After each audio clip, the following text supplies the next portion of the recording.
the feeling of excellence in salat. How do we achieve excellence in our prayer? Very simple.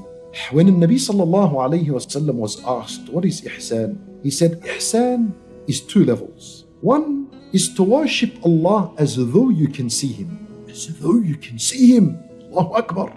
The second level of ihsan is, if you cannot see Him, and you cannot have this feeling of seeing Allah with your heart, then the second level of ihsan is to know and be certain that Allah can see you.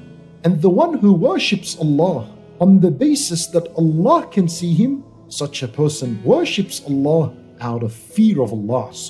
When you pray, you're in a real meeting with Allah. This is why you cannot sit down during the prayer. You cannot talk in a salat because you're seeing Allah with your heart. You're in a real meeting with Allah. This is why we're not allowed to sit in our salat for no reason. Your salat is invalid if you sat. You're not allowed to look left and right because Allah is in front of you. We're not allowed to eat and drink. You're not allowed to look up. Nabi sallallahu alayhi wa sallam warned that people should not look up, otherwise Allah will take their sight. Why? Because you're not respecting the fact that Allah is in front of you. If someone spoke to you, you cannot answer him. You cannot spit in front of you. That is a hadith. فَلَا يَبْسُقَنَّ تِلْقَاءَ وَجْهِهِ. Do not spit in front of you. And if you have to spit, if there's film, then to your left, or in your clothing, and just take it away in this manner because Allah is in front of you. You cannot look left and right. لأن الحديث النبي صلى الله عليه وسلم, he said, Allah commanded you to pray. When you pray, do not look around left and right. That Allah Azza wa Jal faces His servant when the servant prays. So long as the servant does not turn left and right. If you turn left and right, Allah Azza wa Jal turns away from you. Allahu Akbar. Why? Why all of this? Why all of these restrictions in a salat? Allah is helping us realize the fact that we are in a conversation with Allah. Add to this, the Nabi sallallahu alayhi wa sallam, he said in the hadith, even when you want to yawn, and Nabi sallallahu alayhi wa sallam said, if one of you wants to yawn and he's in salat, then suppress it as much as you can. Stop yawning in a salat.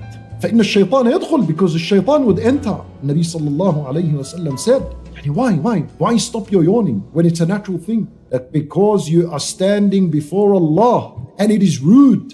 For Nabi sallallahu alayhi wa sallam said, suppress this yawning as best as you can. That's why I'm telling you, mashhadul ihsan, the feeling of excellence. You will only reach this when you actually believe it, that you can see Allah with your heart and acknowledge that Allah is seeing you and that you're in a real meeting with Allah. You are talking to Allah, and guess what? Allah is responding. Hadith Qudsi.